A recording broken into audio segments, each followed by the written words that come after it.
Paz do Senhor. Estamos meditando no livro de Atos dos Apóstolos.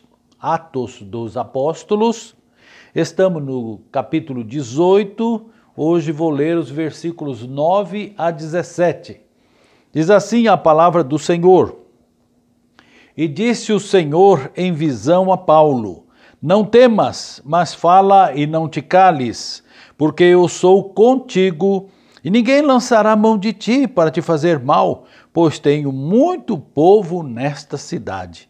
E ficou ali 1 ano e 6 meses, ensinando entre eles a palavra de Deus.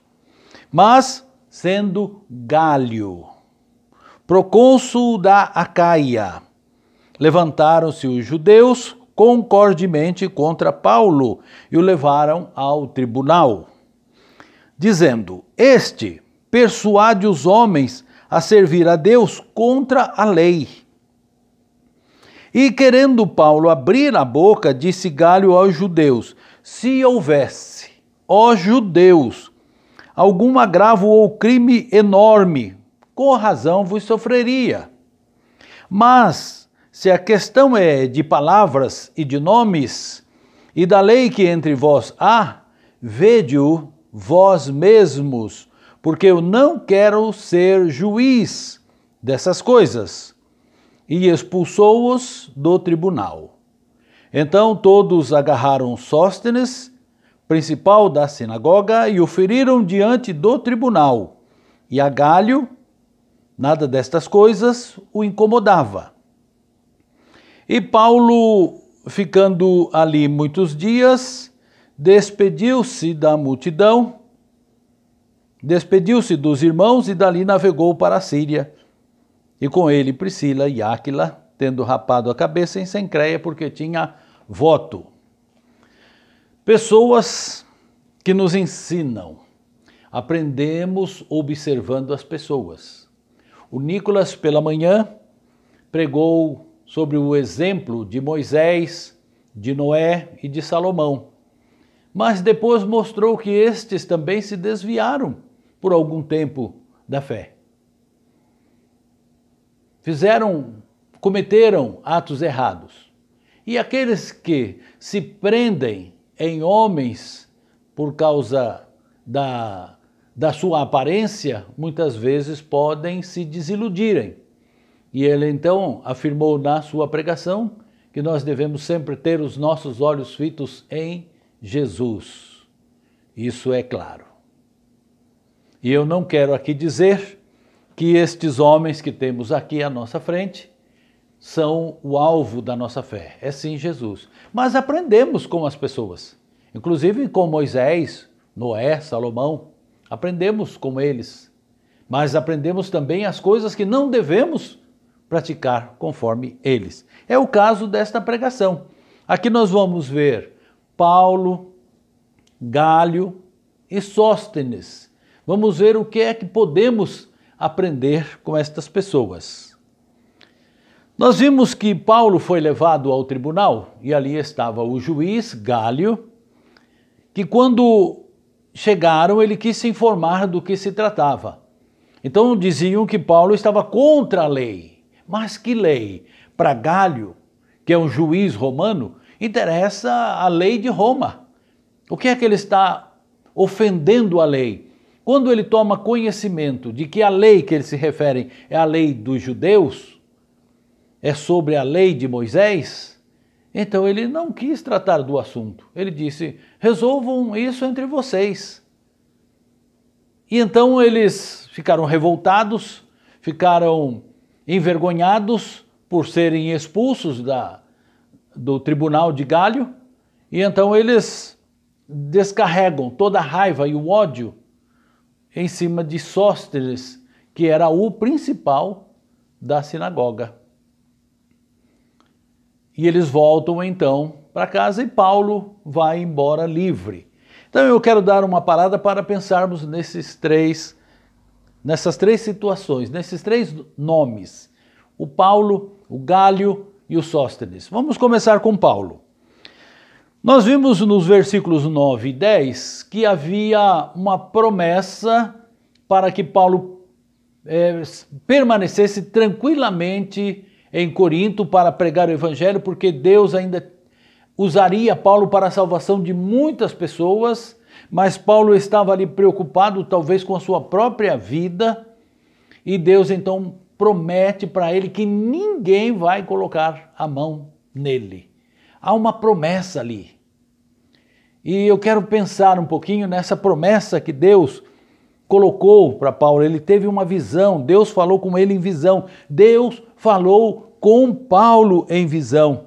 Ele estava seguro, ele estava confiante de que nenhum mal lhe aconteceria. É uma promessa pessoal. É uma promessa para o apóstolo Paulo. Não é para nós. Nós não podemos pegar esta palavra e trazer para a nossa vida e dizer nenhum mal vai nos acontecer, porque está na palavra de Deus. Está para Paulo. E além disso, era para aquele momento. Era uma promessa pontual. Não era para se estender por toda a vida dele. Era enquanto ele ficasse ali. Se você acompanhar os estudos sobre a vida de Paulo, você vai ver que Paulo vai ser perseguido. Paulo vai ser espancado, Paulo vai ser náufrago no navio que vai se quebrar nas ondas do mar. Você vai ver que Paulo vai ser preso e depois ele vai ser decapitado. As promessas de Deus precisam ser examinadas e não podem ser lançadas às pessoas. Tenho visto com tristeza e desagrado pessoas prometendo às outras pessoas aquilo que lhes vem à mente, e as pessoas aceitando, dizendo eu recebo, e a promessa não é para a pessoa. Existe promessa que nem está na palavra de Deus.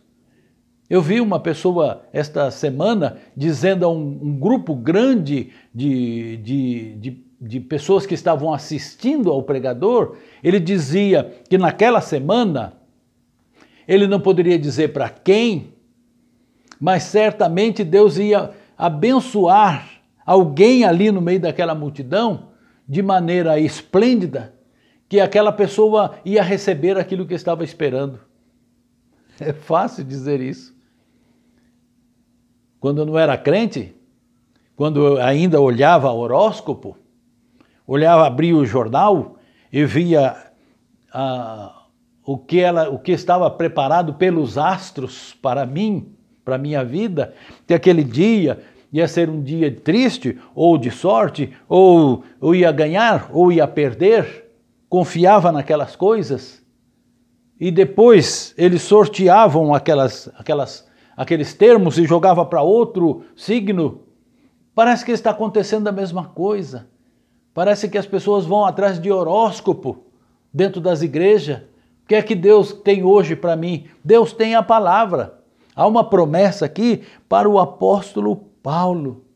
E veja o que aconteceu dentro daquele tribunal. Paulo, que era o alvo deles estarem ali, não aconteceu nada com Paulo.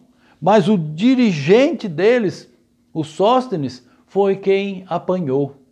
Sofreu muito na mão daquelas pessoas. Irmãos, nós somos humanos, nós somos perecíveis, nós estamos num mundo cheio de pessoas egoístas, egocêntricas, cruéis, pessoas interessadas em si mesmo. Nós podemos passar por diversos problemas, como desemprego, como injustiça, como perseguição, como doença, até mesmo com morte. Podemos passar por diversos problemas. Por quê? Porque nós somos humanos, somos perecíveis.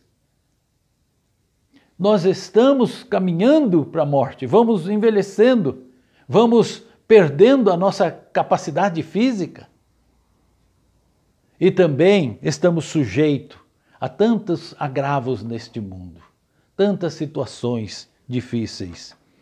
Se aqui fosse coberto por todas essas bênçãos que são pregadas, que as pessoas não ficam doentes, que na sua casa não vai entrar praga, e isso e aquilo, aqui seria o céu. Ninguém ficaria velho, nem doente, nem morreria. Mas aqui não é o céu. Nós estamos caminhando para o céu. Nós estamos como se estivéssemos no deserto, a caminho da terra prometida. Mas você quer uma promessa? Eu tenho uma promessa para você.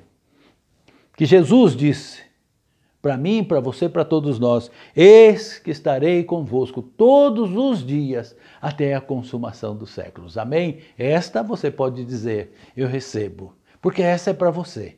Essa é para todo aquele que aceitou Jesus Cristo como Senhor e Salvador na sua vida.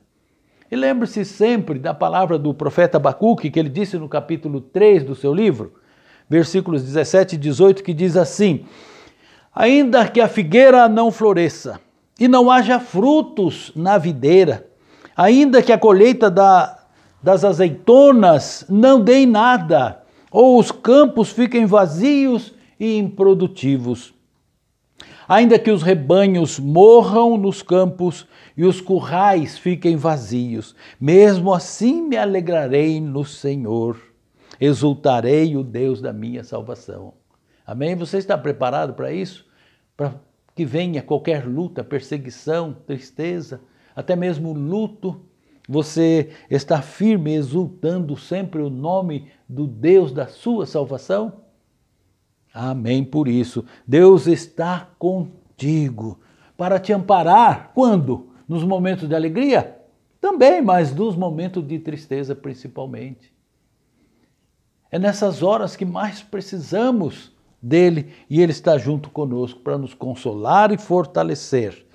Nós precisamos aprender, como Paulo, a confiar. Paulo estava ali naquele tribunal em paz, tudo que acontecesse. Ele até tentou falar, mas foi impedido, até mesmo por Deus, porque ele não precisava falar nada mais em sua defesa. Confiemos assim nas promessas de Deus. Em segundo lugar, a outra pessoa que nos chama a atenção é Gálio, o juiz desse tribunal. O Sóstenes, ele não era cristão, mas ele era judeu. E, portanto, ele conhecia a Deus como todos os judeus que estavam ali. Não aceitavam Jesus como o Messias anunciado nas Escrituras. Mas eles conheciam a Deus. Agora, Gálio, que era o juiz, ele não conhecia Deus. Ele conhecia os deuses da mitologia romana. Mas o Deus verdadeiro, o Deus dos judeus, ele não conhecia. Por isso que ele era um homem pagão.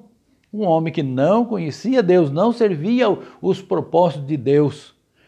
Mas, apesar disso, ele era um homem justo.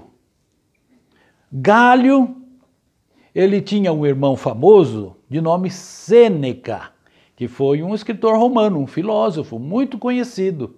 E Sêneca disse do seu irmão Gálio o seguinte: nenhum mortal é tão simpático a qualquer pessoa como ele é com todos.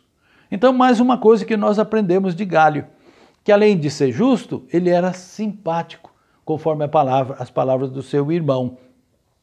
Às vezes nós observamos isso em pessoas que não são crentes. Nós olhamos e vemos pessoas bondosas, amorosas, pessoas generosas, justas, e não é crente. Isso nos chama atenção. Até aquela comparação, para esse homem só falta ele ser crente, porque ele é bom em todos os aspectos. Mas só que se você for falar com ele de Jesus Cristo, da salvação, ele rejeita, com toda a sua bondade, com todo o seu amor. Ele vai dizer: não, depois a gente fala sobre isso, com toda a sua educação e generosidade.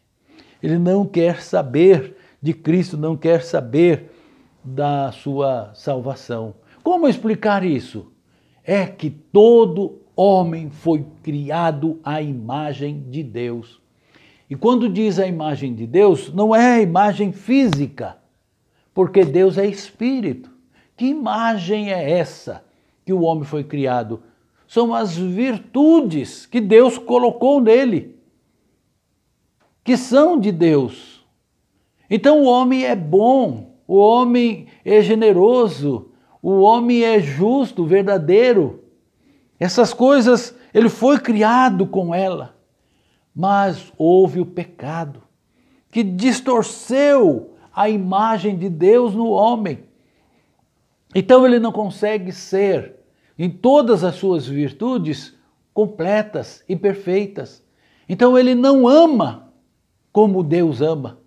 Ele não é verdadeiro como Deus é verdadeiro. Ele não é justo como Deus é justo. Jesus Cristo veio a este mundo para restaurar a imagem de Deus em nós. Ele quer que nós tenhamos em nós o amor ágape, o amor de Deus, que foi derramado em nossos corações a partir da nossa conversão. Quando nós nos convertemos, nós recebemos o Espírito Santo. E o Espírito Santo que nos foi dado, nos deu virtude, nos deu poder para anunciarmos a palavra de Deus, como as virtudes que Deus nos dá. E o Espírito Santo que começou a boa obra em nós, ele mesmo há de completar. É a obra da santificação. Nós somos pecadores, nós somos imperfeitos. E o Espírito Santo vai nos aperfeiçoando, vai nos tornando iguais a Cristo. Vamos nos tornando varão perfeito, até que cheguemos naquele dia, quando saímos deste mundo para entrarmos na eternidade. Então seremos completamente perfeitos na presença de Deus. Então o que é que nós vemos em Galho? Um homem bom e justo dentro da sua realidade sem Cristo. O que é que falta para ele? Falta Cristo. Mas que nós, que somos crentes, nós temos que ser melhor, porque não é nosso, não é a nossa bondade, não é a nossa misericórdia, não é o nosso amor, não é a nossa justiça, mas é a justiça de Deus em nós. O Espírito Santo produz em nós o fruto do Espírito Santo, que está lá no capítulo 5 de Gálatas, que fala sobre o amor, a alegria, a paz, a longanimidade, a benignidade, a bondade, a fé, a mansidão e a temperança, ou domínio próprio. Estas coisas é do Espírito, que se nós nos enchermos do Espírito, vão ser vistas em nós. E aí as pessoas vão dizer, esse não falta nem ser crente, graças a Deus, a obra de Deus em nós. Deixa Deus fluir na sua vida. Pessoas como Galho, que apresentam essa bondade, essa simpatia, essa justiça, falta Cristo. E para nós que não falta, que nós sejamos melhores ainda. Os filhos desse mundo são mais sagazes do que os filhos da luz. Nós precisamos inverter isso. Precisamos nós apresentarmos as qualidades do cristão. E em terceiro e último, nós temos aqui o Sóstenes. O Sóstenes era líder da sinagoga. E lá na sinagoga, ele estava à frente. E ele levou o povo ao tribunal com Paulo. E ele quem levou ao Galho a informação de que Paulo era contra a lei. Quando foi rejeitado pelo justo Galho, que a lei deles não era a lei de Roma, mas era a lei dos judeus, é uma questão de lei, de normas, de nomes, resolvam vocês mesmos. Então eles pegaram Sóstenes e bateram em Sóstenes. Sóstenes apanhou muito naquele dia. Não teve mais cara para ir para a sinagoga, ser o líder. Levantaram outro líder e Sóstenes se afastou. Quando Paulo vai sair daqui, e ele vai para Éfeso, vai para a Ásia, lá ele vai escrever uma carta para essa igreja que ficou pronta em Corinto. E ele vai dizer, no capítulo 1 da primeira carta que ele escreveu aos Coríntios, no capítulo 1, no versículo 1, ele diz, eu, Paulo, chamado para ser apóstolo de Cristo Jesus, pela vontade de Deus, escrevo esta carta com nosso irmão Sóstenes. Ele se converteu. Ele ficou do lado de Paulo, ele ouviu Paulo, foi convencido pela palavra que Paulo pregava. Foi bom ter apanhado, foi bom ter sido desprezado. Veja como nós aprendemos as coisas. Às vezes estamos num lugar que não é nosso, que não é próprio para nós, e nós dali somos evitados, e ali nós somos encostados, e ali nós nos sentimos humilhados e saímos dali porque ali não é o nosso lugar. Deus tem um lugar melhor para nós. Foi bom ele ter sido rejeitado. Foi bom, atenção jovens, principalmente, cuidado com o lugar que você vai, cuidado com as pessoas que você anda. Mas se você sofrer ali, se você for humilhado ali, lembre-se, Deus tem um lugar melhor para você. Concluindo, nós temos aqui um fato interessante. Os judeus conheciam a Deus, mas tínhamos Galho que não conhecia Deus, por exemplo. Estes judeus que conheciam a Deus, rejeitaram Deus, rejeitaram Jesus Cristo, não rejeitaram Deus. Rejeitaram Jesus Cristo, que também é Deus, não o Deus Pai, mas o Deus Filho. Rejeitaram. Ouviram Paulo pregar e rejeitaram. Alguns aceitaram, como Sóstenes aceitou. Sóstenes aprendeu a duras provas. Eu não sei para quem estou pregando. Eu não sei se você já recebeu Jesus Cristo em seu coração. Se você já aceitou Jesus, você sabe quando foi. Assim como você sabe o dia do seu nascimento, se você é casado, sabe o dia do seu casamento. Assim também, se você aceitou Jesus, você sabe quando e onde foi. E se você realmente aceitou Jesus como seu Senhor e como seu Salvador, então Ele te salvou. Então você sabe que quando morrer, você não vai passar por julgamento. As suas obras sim vão ser julgadas, mas você não, porque Cristo foi julgado em teu lugar. Então você está salvo. Você tem certeza da sua salvação? Se você não tem certeza da sua salvação, é porque você não é salvo ainda. Você ainda não teve uma experiência real com Cristo. Quantos são os que estão por aí dizendo que são crentes e daqui a algum tempo falam, eu saí, eu me afastei, porque você nunca esteve. Você pensou que estava lá. Mas para você que tem certeza da salvação, saiba que isso também não te dá a garantia de que você não vai passar por lutas e problemas e enfermidades desse mundo. Você pode ter Covid, sim, como todos os outros podem ter. E quantos já tiveram? Servos de Deus que partiram deste mundo. Eu quero que você aproveite esta palavra, se você não é salvo, para buscar a Jesus Cristo, para ter certeza da salvação. E se você é salvo, para que o Espírito Santo possa ser manifestado através da tua vida. Amém? Que Deus te abençoe. Que Deus use essa pregação para o teu benefício, para o teu desenvolvimento. Em nome de Jesus. Amém.